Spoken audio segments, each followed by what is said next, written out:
আসসালামু আলাইকুম। প্রিয় দর্শক, অন্য মঞ্চের আলাপ চাইতায় আপনাদের সকলকে আমন্ত্রণ জানাচ্ছি। ধন্যবাদ মাসুদ ভাই এবং যারা দেখছেন সকলকে আমার প্রাণঢালা অভিনন্দন এবং শুভেচ্ছা। আপনি এতক্ষণে হেডলাইন এবং ব্যানারটা দেখে হয়তো চিন্তা করছেন হঠাৎ আমি এটা কি বললাম। এই কিছুদিনের ভিতরে জোবাইদা রহমানের গাড়িতে হামলা করবে, হাদিরে মারছে জামাত। শার্প শুটার বাংলাদেশে প্রশিক্ষিত শার্প শুটার আছে জামাতের, জামাতের আছে। কানের পাশ দিয়া গুলি, কানের কোথা থেকে কোথায় দিয়ে গুলি করবে এটা ওই শার্প শুটাররাই জানে।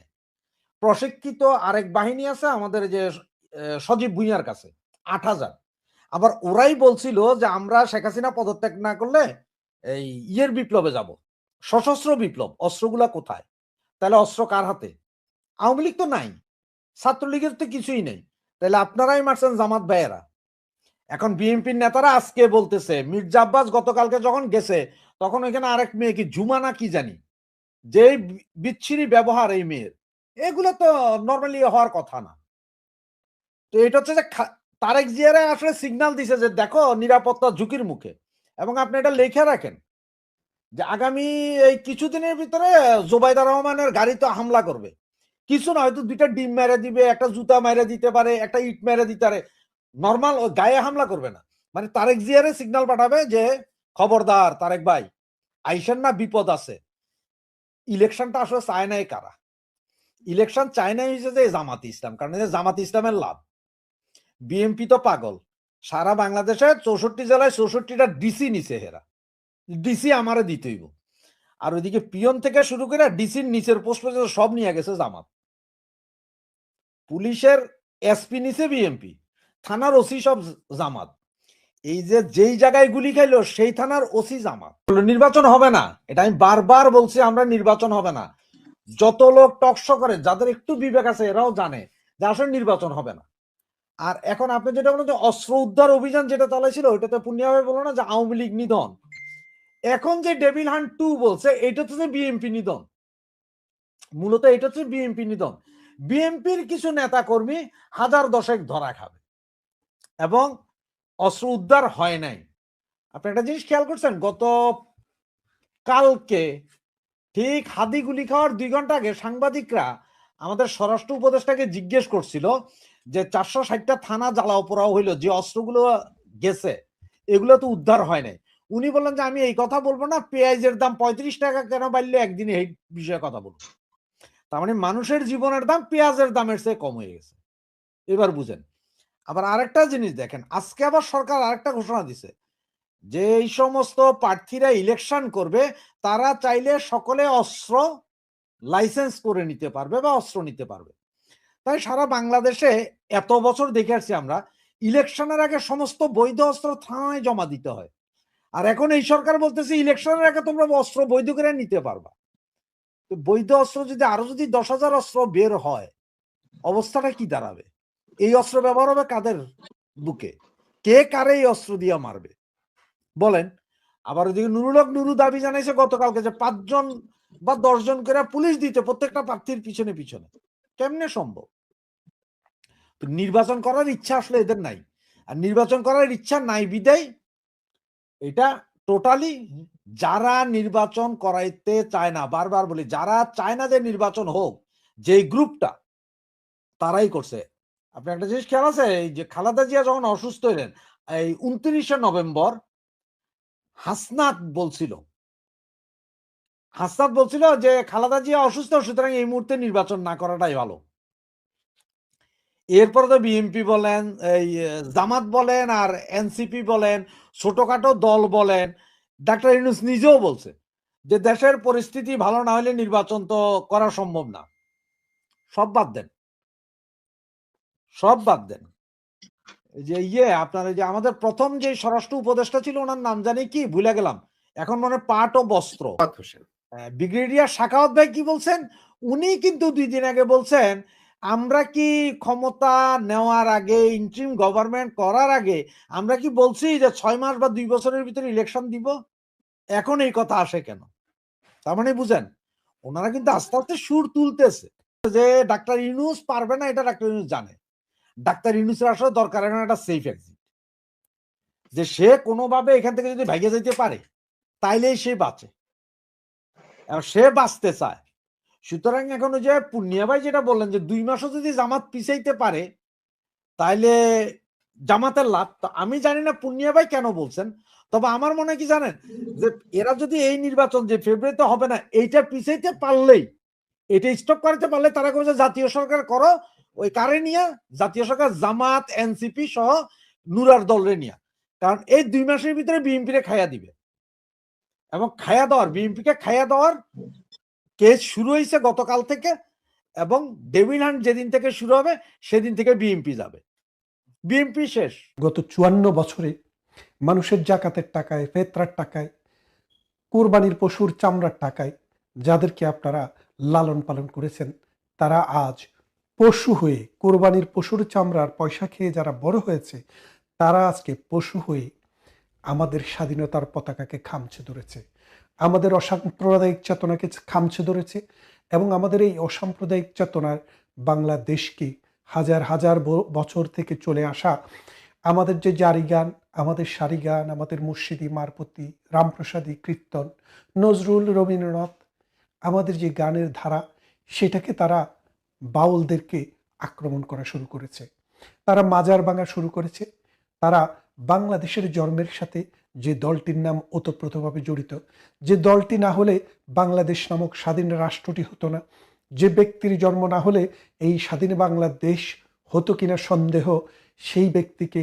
সেই দেশকে, সেই কনসেপ্টকে বারে বারে আঘাত করার চেষ্টা করছে। আপনারা জানেন গতকাল হাদি, তার নামের আগে কিন্তু আরেকটি শব্দ যোগ হয়, সেটি ওসমান নয়, আরেকটি শব্দ, যেটি বলে তিনি মিডিয়াতে প্রচার পেয়েছিলেন, সেই মানে যেটা সিরে ফেলতে চেয়েছিলেন আর কি, আমরা তো সেগুলো বলতে পারি না। সেই হাদি, সেই সিরে ফেলা হাদি নিজেই সিরে গেছেন।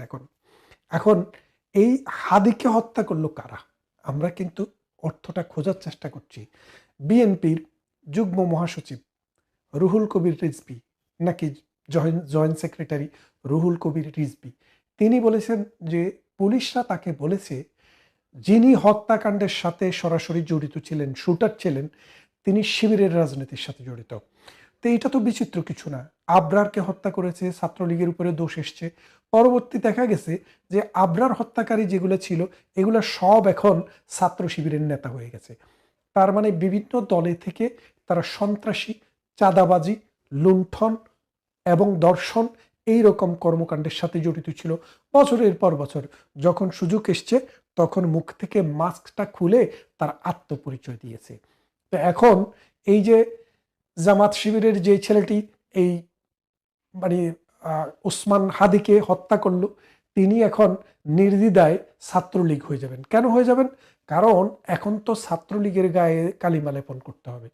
তারাই বলছে ছাত্রলীগ নেই, আওয়ামী লীগ নেই, তাহলে আসলো কোত্থেকে? তারা আছে তাহলে তাদের বাসায় না।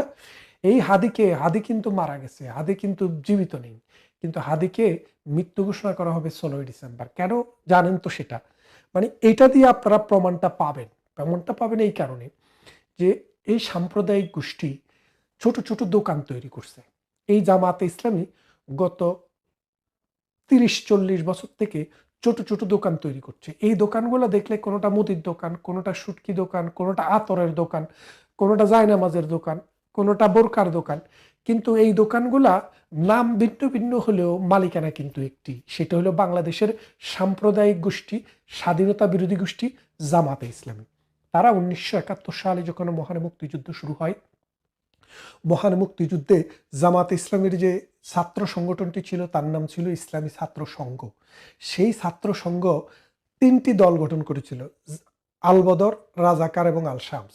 এই 3টি বাহিনীর বিভিন্ন দল, কোনোটা রাজাকারের প্রধান ছিল নিজামী, আল-বদরের প্রধান ছিল মুজাহিদ, এইভাবে এক একজন জামাতের নেতা এক একটার প্রধান হয়েছে, এবং তারা ঢাকা বিশ্ববিদ্যালয়ের শিক্ষকদেরকে ধরে ধরে নিয়ে রায়ের বাজার বধ্যভূমিতে গুলি করে হত্যা করেছে, বায়োনেট দিয়ে খুঁচিয়ে হত্যা করেছে, অনেককে হাত পা বেঁধে হত্যা করা হয়েছে। 1971 সালের মহান মুক্তিযুদ্ধের পর রায়ের বাজার বধ্যভূমিতে শত শত লাশ, গলিত লাশ, অর্ধগলিত লাশ এবং তাজা লাশ পাওয়া গিয়েছিল। তাদের স্ত্রীরা, তাদের পুত্ররা, সন্তানরা যারা জীবিত ছিল, যারা দেখেছে, ধরে নিতে কারা কারা এসেছিল তারা কিন্তু সাক্ষী দিয়ে বলেছে। তার মানে তাদের কেউই কিন্তু রাজাকার ছাড়া আর কেউ ছিল না। আল বদর ছিল, রাজাকার ছিল, আল শাম ছিল, আর কেউ না। এবং দেখেন, বাংলাদেশে অনেক বীর শ্রেষ্ঠ রয়েছেন 7 জন। এই 7 জন বীর শ্রেষ্ঠের মধ্যে কাউকে কি আপনি কখনো মোল্লা দেখেছেন? জামাতে ইসলাম করেছে দেখেছেন? নেজামে ইসলাম দেখেছেন? দেখেননি। আরবি লাইনে পড়াশোনা করেছে দেখেছেন? দেখেননি। অথবা যারা বীর উত্তম ছিল, তাদের মধ্যে যারা বীর উত্তম হয়েছে দেশের জন্য যুদ্ধ করে, তাদের মধ্যে একজনও কি জামাতে ইসলামী অথবা কোনো ইসলামী লাইনে পড়াশোনা করা মৌলবাদী শাসক গোষ্ঠী, মানে আজকের যে জামাতে ইসলামী, তাদের কেউ ছিল? ছিল না। তারপর বীর বিক্রম, তাদের মধ্যেও কেউ জামাতে ইসলামী ছিল না। তারপরে আসেন বীর পথিক, তাদের মধ্যেও কেউ ছিল না। কিন্তু এখন তারা দাবি করে তারাই শুধু মুক্তিযুদ্ধ চেয়েছে, তারাই বাংলাদেশ চেয়েছে, আওয়ামী লীগ চায়নি। এই যে মনে করেন মুনাফিকি, মুনাফিকি হচ্ছে তাদের রক্তে। এরা মুনাফিকি ছাড়া ওদের কোনো রক্তের মধ্যে আর কিছু নেই। ওরা গতকাল যা বলবে এর পরের দিন কিন্তু তারটা উল্টাইয়া বলবে। কারণ কি, মুনাফিক হিসেবে তাদেরকে যে প্রমাণ সেটা তো তারা দিতে হবে। 1971 সালের পর এই দেশে কিন্তু তারা রাজাকারি ছেড়ে যখন এই দেশ স্বাধীন হয়, যখন বিভিন্নভাবে পালিয়ে থেকে আস্তে আস্তে যখন সমাজে আসে, তখন আমরা দেখলাম তারা বলে যে না, আমরা তো স্বাধীনতার সপক্ষের। সেদিন মীর কাসেমের ছেলে বলল, আমার বাবা, মানে তার বাবা তাকে বলেছে যে আমরা স্বাধীনতা বিরোধী ছিলাম এই কারণে, আমরা মনে করি না এই বাংলাদেশ মনে হয় মুসলিম দেশ হিসেবে টিকে যাবে। আমরা যদি জানতাম যে আজকের মতো বাংলাদেশ মুসলিম দেশ হিসেবে টিকে যাব, অর্থাৎ তারা যদি জানতো, তাহলে তারা কিন্তু পাকিস্তানের পক্ষে থাকতো না, বাংলাদেশের পক্ষে থাকতো। তার মানে তাদের আত্ম উপলব্ধির এই জায়গাটি তারা বলে, কিন্তু সত্যিকার অর্থে এখনো তারা বলছে 54 বছরের প্রতিশোধ নিতে হবে। 54 বছরের প্রতিশোধ দিতে হবে কে বলছে? জামাতের নমিনেটেড এমপি প্রার্থী। তাহলে আপনারা বোঝেন 54 বছর আগে কি হয়েছিল। তার মানে তাদের সাথে যে যুদ্ধ হয়েছিল সেই যুদ্ধটি বাংলাদেশের যুদ্ধ হয়েছিল। এখন তারা বাংলাদেশ চায় না, সার্ক কার্যকর। এখন তারা ভারতকে বাদ দিয়ে পাকিস্তানের সাথে একটি কনফেডারেশন করতে চাচ্ছে, একটা নতুন ধরনের একটা অ্যালাইনমেন্ট করতে চাচ্ছে। কেন? কারণ পাকিস্তান তো মৌলবাদী উৎপাদন করে, জঙ্গি উৎপাদন করে। এই জঙ্গি এবং মৌলবাদীদেরকে যদি পাকিস্তান থেকে বাপদারাটাকে যদি তারা জিইয়ে রাখতে না পারে, তাদের রাজনীতিতে কিন্তু আর কোনো সম্বল নেই। 71 আমাদের, জারিগান আমাদের, সারিগান আমাদের, রবীন্দ্রনাথ, নজরুল, জীবনানন্দ, এরা সবাই আমাদের, গোলাম মোস্তফা আমাদের, সবাই আমাদের। কেন আমাদের? কারণ এরা এই বাংলাকে, এই বাংলার মানুষকে, সংস্কৃতিকে, সাহিত্যকে, ইতিহাসকে ভালোবেসেছে, মানুষের জীবনকে উন্নত করতে কাজ করেছে এবং কাজ করবে। আর জামাতে ইসলাম শুধু নিজে ছাড়া আর কাউকে বোঝে না। আপনি দেখেন, আওয়ামী লীগের কোনো নেতা যদি একটি ব্যাংক তৈরি করে, সেখানে কিন্তু পাড়া প্রতিবেশী এলাকার ছেলেপেলে, শিবির হোক, বিএনপি হোক, আওয়ামী লীগ হোক, তারা চাকরি পাবে। কিন্তু জামাত শিবিরের কোনো প্রতিষ্ঠানে জামাত ছাড়া পিয়নের চাকরিও হয় না। তার মানে হচ্ছে জামাতকেই তারা আলাদা একটা ধর্ম মনে করে। আর আমরা যারা মুসলমান, তাদের জন্য জামাত করা হারাম। কারা বলেছেন? 1200 আউলিয়া, অলি, দেওবন্দ, যাদের হাত ধরে এই ভারতবর্ষে ইসলাম এসছে, তারা বলেছে, আমি তো বলিনি। আপনি দেখেন, আপনি বাংলাদেশের এই হাটাজারিতে যান, তারা বলছে। এবং হাত পাকা নিয়ে যিনি মাওলানা ওয়াজ করেন, এখন জামাতের লগে লিঙ্ক করার চেষ্টা করছেন, তিনি বলেছেন পৃথিবীতে এই দেশে যদি কোনো কমিউনিস্ট পার্টিও, ইসলাম বিরোধী কোনো শক্তিও যদি এ দেশের ক্ষমতায় আসে, তারপরেও ইসলাম বেঁচে থাকবে, আশা থাকবে। কিন্তু জামাতে ইসলামী যদি মানে ক্ষমতা আসে, তাইলে ইসলাম বেঁচে থাকার আর কোনো আশাই থাকে না। তাইলে দেখেন, এই দেশটাকে ধ্বংস করা, ইসলামকে ধ্বংস করা, মানুষের যে রীতি নীতি, হাজার বছরের সাংস্কৃতিক ধারাবাহিকতা, সেটাকে ধ্বংস করার জন্যই কিন্তু জামাত শিবির উঠে পড়ে লেগেছে। এই আমাদের 16ই ডিসেম্বর, এই 16ই ডিসেম্বর যে হাদিকে হত্যা করেছে বিএনপির, জামাতের লোকেরা, বিএনপির লোক না, সরি, কারণ বিএনপির নামে নাম দেওয়া হয়েছে, কিন্তু বিএনপির নেতারা বলছে, পুলিশ তাদেরকে বলেছে, আমি তো নাম দিয়ে বললাম, রিজভি বলেছে যে যে হত্যাকারী, শুটার যাকে পাওয়া গেছে, সে ওই তার সাথেই ছিল, হাদির সাথেই ছিল। কি ফাটাইয়া ফেলতে বলছে না, সেটা ফাটাইয়া দিছে। সে হাদিকে গুলি করছে। গুলি করা এটা ধরাও পড়েছে সিসিটিভি ক্যামেরায়। এবং আপনারা বোঝেন, আওয়ামী লীগ তো একটা জায়গা যেটাকে আপনারা পাইছেন যে দোষ হইলে ওখানে দিতে পারবেন, দিতেই থাকেন। কিন্তু বাংলাদেশের মানুষ এত বোকা না, বাংলাদেশের মানুষ বোঝে।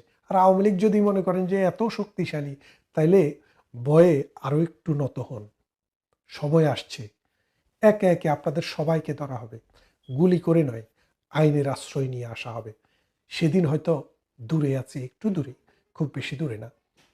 এদেশের মানুষ মুক্তিযুদ্ধের সময়ও বহু কষ্ট করছে, বহু শ্রম দিয়েছে। বেশিরভাগ শ্রম দেওয়া, কষ্ট করা মানুষরা ছিল মুক্তিযুদ্ধের সপক্ষের, স্বাধীনতার সপক্ষের আওয়ামী লীগের মানুষ। কারণ আওয়ামী লীগের নেতৃত্বেই এই মুক্তিযুদ্ধটি হয়েছে। মাঠে মুক্তিযুদ্ধ যখন হয়, আর্মিরা মুক্তিযোদ্ধাদের ট্রেনিং দিয়েছে এবং যুদ্ধ করেছে, কিন্তু এটার পরিচালনার ভার, রাষ্ট্র পরিচালনার ভারের মতো আওয়ামী লীগের হাতেই ছিল। সুতরাং এই আওয়ামী লীগের নেতৃত্বে যে মুক্তিযুদ্ধ হয়েছে, সেই মুক্তিযুদ্ধের আজকে 54 বছর। এই 54 বছরের বিজয় দিবস আমরা এবার করতে পারছি না। আপনারা বিজয় দিবসের ডিসেম্বরের 1 তারিখ থেকে আপনারা দেখতেন রেডিওতে বিজয়ের গান, এখন আর বিজয়ের গান নেই। এখন কাদের গান?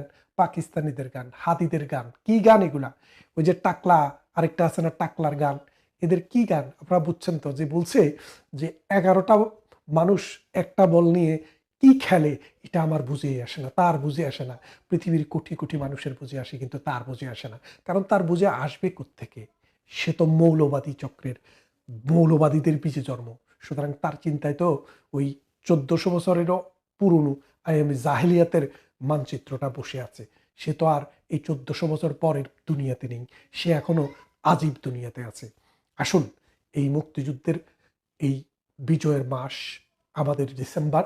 এই ডিসেম্বরে প্রত্যেকটা ছাত্রলীগ, যুবলীগ, আওয়ামী লীগ, প্রগতিশীল মুক্তিযুদ্ধের পক্ষের মানুষের প্রতি অনুরোধ থাকবে, আপনারা আপনাদের ফেসবুকে, আপনাদের ওয়ালে, আপনাদের জীবনে, ব্যক্তিগতভাবে সন্তানদের সাথে মুক্তিযুদ্ধের ইতিহাস শেয়ার করুন, মুক্তিযুদ্ধের একটি গান শুনুন, মুক্তিযুদ্ধের একটি সিনেমা দেখুন এবং এই মুক্তিযুদ্ধকে আমাদের চিন্তায় এবং চেতনায় লালন করুন। এই দেশ মুক্তিযোদ্ধাদের দেশ, এই দেশ অসাম্প্রদায়িক মানুষের দেশ। আজকে একটা শকুন এসে আপনার গাছের ঢালে বসছে, এই শকুন চিরদিন থাকবে না। এই শকুনকে তাড়ানোর ব্যবস্থা আমরাই করব। আরেকটি মুক্তিযুদ্ধ হবে, সেই মুক্তিযুদ্ধটি আপনারা যারা শরিক হতে চান, আপনাদের জীবদ্দশায় সেই সুযোগ হয়তো আপনাদের কাছে আসবে। এই যুদ্ধ মানে অস্ত্র দিয়ে হবে না, নীতি, নৈতিকতা, আদর্শ এবং সংগ্রামটা হবে আদর্শিক।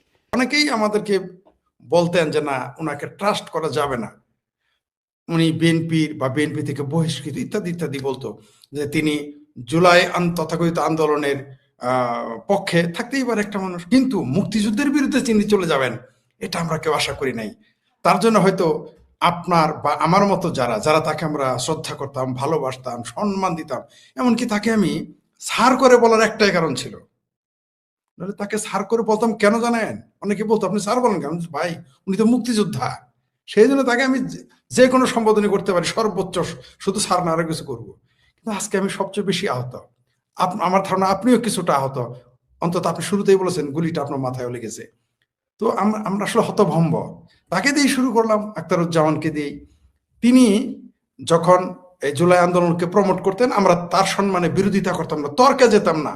এমনকি তিনি মুক্তিযোদ্ধা বলে আমি তার সাথে বিতর্কে যেতাম না, লাইভে এড়িয়ে যেতাম। অনেকে আমাকে গালিগালাজ করতো, ফরিদ সাহেব আপনি সবাইকে চাইতে ধরেন, তাকে কিছু বলেন না। আমি বলতাম উনি একজন মুক্তিযোদ্ধা, তার সাথে আমি বিতর্ক করতে চাই না হয়তো, এইভাবে এড়িয়ে যেতাম। কিন্তু এই মানুষটা আমাদের একেবারেই এত কষ্ট দিল, আমরা ভাবতেই পারতাছি না। তিনি দ্বিতীয় মেজর জলিল হয়ে গেলেন। মেজর জলিল তাও ডাইরেক্ট জামাতে যায় নাই, জামাতের কোনো সংস্থায় গেছে, আর ইনি ডাইরেক্ট জামাতে গেলেন। অর্থাৎ বড় মিয়া তো বড় মিয়া মেজর জলিল, ছোট মিয়া মেজর আক্তার সুবহানাল্লাহ হয়ে গেল। এই কারণে কি হচ্ছে জানেন? ডক্টর হুমায়ুন আজাদ এই জন্য চমৎকার কথা বলেছেন, এটা আপনিও পড়েছেন, আমরাও পড়েছি বা শুনেছি, দেখেছি তার লেখা, যে মুক্তিযোদ্ধা আজীবন মুক্তিযোদ্ধা নাও থাকতে পারে, রাজাকার আজীবন রাজাকার। এই ডক্টর হুমায়ুন আজাদের কথা আবারও প্রমাণ করে দিলেন এই দ্বিতীয় মেজর জলিল, মেজর আখতারুজ্জামান। আমি আসলেই খুবই বিস্মিত, লজ্জিত, দুঃখিত এবং হতভম্ব এবং মর্মাহত যে এই লোকটা এই কাজ করতে পারে। অবাক করা কাণ্ড। তাহলে এতে কি হচ্ছে আরো জানেন? মুক্তিযোদ্ধাদের প্রতি মানুষের আস্থা নষ্ট হয়ে যাচ্ছে। অর্থাৎ আগামীকাল যে আমি শেখ ফরিদ তার মতো 180 ডিগ্রি উল্টে যাব না, আপনি ফজলুর বাড়ি 180 ডিগ্রি উল্টে যাবেন না, কেউ যদি আমাদের সন্দেহ করে, তার সন্দেহটাকে আমরা কিন্তু ফেলে দিতে পারবো না। আমরা ভেবেছি তিনি শেখ হাসিনার 100 বার সমালোচনা করুক, ভারতের 100 বার সমালোচনা করুক, আওয়ামী লীগের সমালোচনা করুক, বঙ্গবন্ধুর সমালোচনা করুক ইভেন, কিন্তু তিনি একজন মুক্তিযোদ্ধা দাবিদার, তিনি কিভাবে চলে গেলেন জামাতের কাছে? আমি তো বুঝে উঠতে পারলাম না। আমার বিশ্বাস করেন, আমি তার সম্পর্কে যতদূর জানতাম তিনি একটা নির্মোহ মানুষ, কিন্তু তিনি কোন মহেজে জামাতে গেলেন? মানে এটা বুঝতে পারতেছি না, এটা কি বেহেশতে লোভে গেলেন, না ডলারের মোহে গেলেন, মানে ইউএসএ ডলারের মোহে গেলেন, নাকি মধ্যপ্রাচ্যের পেট্রো ডলারের মোহে গেলেন, নাকি ক্ষমতার মোহে গেলেন? That is a $1,000,000 question. যে 71-এ নিয়াজিরা যেমন আমাদের এবং আমাদের আমাদের পূর্বপুরুষ এবং আমাদের মিত্র শক্তি ভারতীয় বাহিনীর কাছে যেভাবে সারেন্ডার করেছে, ঠিক সেরকম একটা সারেন্ডার দেখলাম। মানে তবে এখন বোঝা গেল যে বিএনপির ভিতরে, আওয়ামী লীগের ভিতরেই শুধু, ছাত্রলীগের ভিতরেই শুধু জামাত থাকে না, বিএনপির চেয়ারপারসনের উপদেষ্টার ভিতরেও জামাত থাকে। এটা এখন বোঝা গেল। এখন বোঝা গেল মানে বিএনপিরও কেউ কেউ বলতেছে যে তাকে যে তারেক রহমান এবং খালেদা জিয়া যে তাকে বহিষ্কার করেছিল সেটা ঠিক আছে, কেউ কেউ বলতেছে এই কথা, আমরা সেই বিতর্কে যাব না। মেজর আখতারুজ্জামানের জামাতে যুক্ত হওয়ার মাধ্যমে প্রমাণ হয়ে গেল যে জামাতের হাত, জামাতের শেকড় বহু জায়গায় রয়েছে। জামাতের শেকড় রয়েছে টিভিতে, জামাতের শেকড় রয়েছে শিল্পকলায়, জামাতের শেকড় রয়েছে ঢাকা ইউনিভার্সিটিতে, আর বুয়েট তো তারা দখলেই নিয়েছে। জামাতের শিকড় চলে গেছে মুক্তিযোদ্ধাদের ভিতরে, জামাতের শেকড় চলে গেছে, আমরা তো দেখলাম তারা কৃষ্ণনন্দী নামের এক হিন্দু ভদ্রলোককে পর্যন্ত নমিনেশন দিল। অর্থাৎ তারা কয়েকদিন পর তারা ইহুদি শাখা, তাদের তাদের তাদের শেকড় ইহুদিদের মধ্যেও আছে কিনা, ইসরায়েলেও আছে কিনা আমার সন্দেহ হয়। এখন বামপন্থীদের মধ্যে আছে, তাদের নাস্তিক শাখা আছে, হিন্দু শাখা আছে, খ্রিস্টান শাখা আছে, বিএনপির শাখা আছে, জামাতের আর্মি শাখা আছে, জামাতের আওয়ামী লীগের ভিতরেও শাখা আছে, সাইদি লীগ জামাতের ভিতরে এরকম আছে, আওয়ামী লীগের ভিতরে আমরা শুনি দুষ্ট লোকেরা বলে। তো এরা এখন ইসরায়েল কানেকশন আছে কিনা এটা আমাকে, জামাতের ভারত শাখা আছে কিনা এটা খুঁজে বের করতে হবে। অর্থাৎ তাদের মতো করে জামাতের ভারত শাখা এই মুহূর্তে পয়দা করেছে কিনা এটা আমার সন্দেহ আছে। তিনি মার্কেট বুঝে ফেলেছেন যে এই মুহূর্তে জামাত ক্ষমতার কাছাকাছি মনে হইতেছে তার কাছে, আর কি মনে হয়ে গেছে, তাকে এমন কিছু দেখানো হয়েছে, এমন ভাবে বোঝানো হয়েছে। অথচ তিনি কিন্তু কয়েকদিন আগেও বলেছেন, আমার সাথে লাইভে এসে বলেছেন জামাত কোনোদিন বাংলাদেশে ক্ষমতায় আসবে না। তিনি নিজে বলেছেন আমাকে, আমরা লাইভে ছিলাম, এবং আমি জানি যে আপনার চ্যানেলে এসে তিনি কিন্তু যথেষ্ট জামাতের মানে মৌলবাদী, এবং এমনকি তিনি অনেক সময় বলেছেন যে ভারতের সাথে আমাদের সুসম্পর্ক রাখতে হবে। দেখেন তাহলে মানে আসলে মানে তাকে, তার মানে বোঝা গেল এই মুহূর্তে তাকে যদি বোঝানো যেত যে আওয়ামী লীগ ক্ষমতায় আসতেছে, আমার ধারণা তিনি আওয়ামী লীগে চলে আসতেন। চিন্তা করে দেখেন যে তিনি আওয়ামী লীগের কথা বলেছেন থুতু মারবো, আর জামাতে চাল চালায় চলে গেলেন। মানে বাংলাদেশের রাজনীতিবিদেরা কত বেহায়া হতে পারে, কত বদমাইশ হতে পারে। মানে আসলে কিন্তু বোঝা গেল যে সেনাবাহিনীর ভিতরে যারা আছে এরা মুক্তিযুদ্ধ বিরোধী। আমি বারবার বলে আসছি যে মোল্লা মিলিটারিরা 95% যারা আছে, 100-র মধ্যে 95% এরা মুক্তিযুদ্ধ বিরোধী। আর মুক্তিযুদ্ধ বিরোধী যে হবে সে নিশ্চিত আওয়ামী লীগ বিরোধী হবে, কোনো সন্দেহ নেই। আওয়ামী লীগ বিরোধী হলেও সে মুক্তিযুদ্ধের পক্ষে থাকতে পারে, কিন্তু মুক্তিযুদ্ধ বিরোধী হলে সে তো কোনোদিন আওয়ামী লীগের পক্ষে যাবে না। তো এরা হচ্ছে আসলে মুক্তিযুদ্ধ বিরোধী। আওয়ামী লীগ বিরোধী তাদের অভিনয়, আওয়ামী লীগ বিরোধিতা করা, তারপর আওয়ামী লীগের সমালোচনা করা, ছাত্রলীগের সমালোচনা করা, যুবলীগের সমালোচনা করা, এগুলো তাদের আসলে বদমাইশি, এগুলো তাদের একটা মুখোশ। আমরা এখন দেখতে পারতেছি এগুলো ছিল মুখোশ, আর আদতে তারা মুক্তিযুদ্ধ বিরোধী, যদিও তারা নিজেকে মুক্তিযোদ্ধা দাবি করে। আচ্ছা, একজন মুক্তিযোদ্ধা কি করে, একজন মুক্তিযোদ্ধা কি করে জামাতে যায়? তাহলে সে কার বিরুদ্ধে ফাইট করেছে? এখন আমরা ধরে নিতে পারি এই সংস্থা পাকিস্তান সেনাবাহিনীর পক্ষে তারা কাজ করেছে। ওই যে উনি বলছেন আমি কি থুতু দেবো, এখন তো আমার মনে হচ্ছে তাকে থুতু দিতে হবে, তাকে এখন থুতু দিতে হবে পেলে। কেন বললাম জানেন? কারণ আমি শেখ ফরিদ ময়মনসিংহ বিভাগের মধ্যে নয়, সারা বাংলাদেশের ভিতরে আমি যারা তাকে সবচেয়ে বেশি শ্রদ্ধা করে নিঃস্বার্থভাবে আমি তাদের একজন ছিলাম। তা আমার অধিকার আছে তাকে থুতু দেওয়ার। তিনি শুধুমাত্র জামাতে গিয়ে মুক্তিযুদ্ধের সাথে প্রতারণা করেন নাই, মুক্তিযুদ্ধের পক্ষে শক্তির সাথে প্রতারণা নাই, তিনি তার ভক্তদের সাথে প্রতারণা করেছেন। সেই হিসেবে আমি তার ভক্ত হিসেবে বলতে চাই তাকে এখন থুতু দেওয়া উচিত। থুতু, তাকে স্যার বলার তার প্রশ্নই আসে না, আমার প্রশ্নই আসে না। একজন রিটায়ার্ড মেজরকে আমি শেখ কোন দুঃখে মেজর স্যার বলতে যাবো? তিনি তো শিক্ষক না, কেন স্যার বলেছিলাম? Being a freedom fighter, freedom fighter, নিঃসন্দেহে বাংলাদেশের অরিজিনাল ফ্রিডম ফাইটারদের আমি স্যালুট করবো, কোনো সন্দেহ নেই। তাদের স্যার কেন, তাদের সে বড় কিছু বলতে হয় যদি, তাও আমি বলবো, কোনো সন্দেহ নাই। মুক্তিযোদ্ধারা এই দেশে মুক্তিযুদ্ধ করেছিল বলেই আমি শেখ ফরিদ আজকে আপনার সামনে এইভাবে একটা সুরত নিয়ে, চেহারা নিয়ে, একটা সুটেড বুটেড হয়ে আসতে পারছে। কিন্তু এইরকম যারা মুক্তিযোদ্ধা তাদের থুতু দেওয়া ছাড়া এখন আর স্যার বলার তো সুযোগই নাই তাকে আমার। আমি শুরুতেই বলেছিলাম যে হাদিকে গুলি করেছে জামাতের আর ইউনুসের মেটিকুলাস ডিজাইনার যারা, তারা এর কারণে আমাকে খোদ বিএনপিরা গালি দিয়েছে। খোদ বিএনপি, আপনি গিয়ে দেখবেন, আমি যখন এটা লিখেছি, আমি যখন বলেছি, খোদ বিএনপির লোকজন আমাকে ভারতের দালাল, ভারতের দোষর, শেখ হাসিনার দোষর, আওয়ামী লীগের দোষর ইত্যাদি ইত্যাদি বলে গালি দিল। অথচ আমার বক্তব্য কিন্তু বিএনপির ফেভারে গেছে, তারপরেও গালি দিল। সেইখানে তাকে হাদির পক্ষ থেকে মিছিল করলো যে মির্জা আব্বাস তাকে গুলি করেছে, মির্জা আব্বাসের লোক গুলি করেছে। মির্জা আব্বাসের কোন ঠেকাটা পড়েছে মির্জা আব্বাস তাকে গুলি করবে? আমি যদি আপনার সমকক্ষ, আপনি জানেন যে শেখ ফরিদ মিস্টার বাড়ির কাছে জামানত হারাবে, তাহলে আপনি কেন ফরিদকে গুলিটা করবেন? কোন দুঃখে? বরং আপনার সমসাময়িক হলে যদি ধরেন যে আপনি আমার কাছে 500 ভোট 1000 ভোটের ব্যবধানে হার জিত হতে পারে, তখন আপনি আমার বিরোধিতা করতে পারেন। কিন্তু আপনি জানেন যে শেখ ফরিদে আমার যে আসন, সেই আসনের কাজের বুয়া যেহেতুগুলো আছে অতগুলো ভোট পাবে না, যেটা আমি বলেছি। তাহলে আপনি আমাকে কেন আপনাকে গুলি করেন? তো হাদি কে? হুইজ হাদি? হাদি তো ওই এলাকার ওয়ার্ডের কাউন্সিলর হইতে পারবে না। মির্জা আব্বাস একজন মেয়র ছিলেন, এমপি ছিলেন। এই সমস্ত লোকে মানে এই যে জামাত ইচ্ছা করে দেখেন, আমি এটা বললাম, বিএনপির গালাগালাজ শুরু করে দিল। আচ্ছা, আজকে কি বলতেছে? আজকে ডিএমপির কমিশনার, বিএনপি নেতারা কি বলতেছে? জামাত শিবির জড়িত। আমার কথাই তো সত্যি হলো।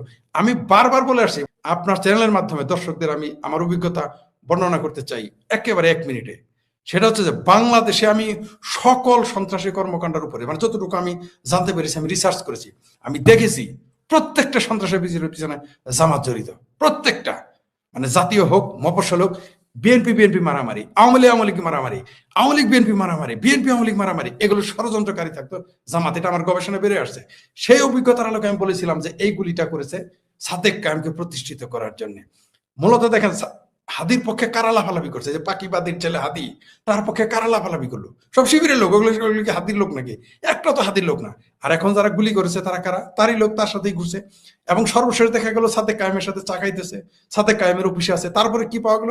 সরাসরি পুলিশ কমিশনার বললেন যে এটা জামাত শিবির করা লোক।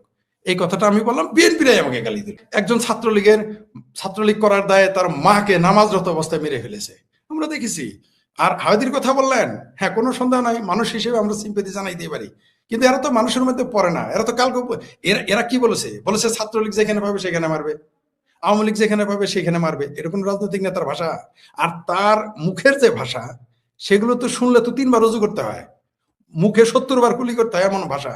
রাজনৈতিক দলের নেতার কর্মীর ভাষা কখন এরকম হয়? যখন সেটা জুম্মায় 1 সপ্তাহের রাজনীতিবিদ, যখন সর্বোচ্চ 1 মাসের বা 1 মাস 6 দিনের রাজনীতিবিদ, মানে 36 দিনের রাজনীতিবিদ। আমি তো এই জুলাই সন্ত্রাসীদের আমি বলি 36 দিনের রাজনীতিবিদ, অথবা জুম্মায় 1 সপ্তাহের রাজনীতিবিদ। তো এরা যখন আসে তখন ওই শব্দগুলো রাজনীতিতে যুক্ত চালাকি। ডক্টর ইউনূস যা চাচ্ছিল, বিএনপি ওই ফাঁদে পা দিছে। আবার শোনেন, বিএনপিকে কেউ বলেছে এই মেজর আখতারুজ্জামান বলেছিল বিএনপিকে জামাত 7 বার বেচবে। আর মাহবুব কামাল সাংবাদিক, জাসদ করতেন আগে, তিনি বলেছিলেন 7 বার বেচা দেবে। আমি বলেছিলাম বিএনপিকে 70 বার বেচা দেবে জামাত আর ইউনূস। এগুলো তার দেখেন আপনি, ইউনূস যা চাচ্ছে, ইউনূস যেভাবে মিউজিক দিচ্ছে, বিএনপি ওইভাবেই গান গাচ্ছে। আপনি খেয়াল করেন, বিএনপি ফাঁদে পড়ে গেছে। এরা বুঝতেই পারতেছে না। শিবির বলতেছে এটা করছে আব্বাস, আবার সরকার বা প্রশাসন বলতেছে করছে শিবির, আবার জামাত। দেখেন, এত বড় বড় ঘটনা দেশে ঘটে গেল, সেটারই বিএনপির কোনো বিবৃতি নাই। মানে আমাদের জামালপুরের ভাষা বলে একটু হাতছিও দেয় নাই, একটু হুয়াহাও করে নাই। কিন্তু কোথাকার কোন হাতি? আর জুলাই, আপনি যদি 5 তারিখেও দেখেন, 5 তারিখের 5 আগস্টের ছবি আছে, 10 আগস্টের ছবি আছে না? আগস্ট মাসে হাদিকে আপনি খুঁজে পাবেন না। কিন্তু এই হাদিকে নিয়ে তারেক রহমান লাইভে আসে। বিএনপি কত অসহায় দল হয়ে গেছে দেখছেন? অদ্ভুত ব্যাপার। তার মার সম্পর্কে কথা বলার মুরত তাদের নাই। তার মা এবং দলীয় চেয়ারপারসন, তার পক্ষে কথা বলার মুরত নাই, তাকে দেখতে আসার মুরত নাই, তার বিবৃতি দেওয়ার মুরত নাই। এত বড় একটা ঘটনা। খালেদা জিয়া একজন মানুষ, প্রধানমন্ত্রী এবং একজন মানুষ, তো তাই না? একটা মানুষের সর্বশেষ পরিস্থিতি কি? প্রতিদিন তো বিবৃতি দেওয়ার কথা। আমরা যা জানি, এরকম ঘটনা ঘটলে জানি যে হাসপাতাল একটা বিবৃতি দিবে, দল একটা বিবৃতি দিবে। চিন্তা করে দেখেন, টাকা ওর বাপের নাকি? ওই জাহাঙ্গীরের বাপের টাকা, এই স্বরাষ্ট্র উপদেষ্টা। এই জন্য তো বলছে এরা তো রাজনীতিবিদ না। কোথাকার কোন হাতি তার জন্য 50 লাখ টাকা পুরস্কার ঘোষণা করে? মানে কোথাকার কোন হাতি? এইভাবে বলতে হয় আমাকে। যেখানে বাংলাদেশের সাধারণ কত অপরাধ ঘটতেছে, কত ঘটনা ঘটতেছে, এদের নাকে, আমাদের জামালপুরের ভাষা নাকে খড়ি দিয়ে আছি করে না। আর জাহাঙ্গীর সাহেব হাদির কোথাকার কোন হাতি? তার উপর গুলি বর্ষণকারীকে ধরার জন্য 50 লাখ টাকা ঘোষণা করে। মানে বুঝতে পারতেছেন তো, যেগুলো যে মেটিকুলাস ডিজাইনের অংশ, এটা কিন্তু দিনে দিনে পরিষ্কার হয়ে যাচ্ছে। জনগণ বুঝতে পারছে, কিন্তু বিএনপি বুঝতে পারতেছে না। এদের নাটক কিন্তু মানুষ বুঝে ফেলেছে, এটা যে নাটক। এরা বলির পাঠা হবে। আমি হাদিদের পক্ষে বলতে পারবো না, এই জন্য যে কারণ হলো যে এরা এগুলো সন্ত্রাস করে আসছে। যে যা করে আসছে তাকে ওইভাবে যেতে হবে। এরা মেটিকুলাস ডিজাইনার নিজেরাই করেছে, এরা তার শিকার, এরা তার শিকার হচ্ছে, কিছু করার নাই, আমি ফেরাইতে পারবো না। কারণ এরা নিজেরাই হচ্ছে জঙ্গিবাদী, এরা নিজেরাই হচ্ছে সন্ত্রাসী। এরা কি বলে যে আওয়ামী লীগকে নির্মূল করতে হবে, আওয়ামী লীগকে ভ্যানিশ করে দিতে হবে, এরা বলে। অথচ এর 50টা লোক সারা দেশে নাই, সে আওয়ামী লীগ ধ্বংস করে দিবে, আওয়ামী লীগকে টিকতে দিবে না, শেখ হাসিনাকে ফাঁসি দিবে, জয়কে দেশে আসতে দিবে না। বাপ রে বাপ, এখন তো নিজেই শিকার। এটা একটা ওই যে Abu Sayed case, same Abu Sayed case, ওই যে জুলাই সন্ত্রাসের সময় যেমন আবু সাইদ কেসের যেমন পোস্টমর্টেম রিপোর্ট নাই, তেমনি এটারও কিছু খুঁজে পাবেন না।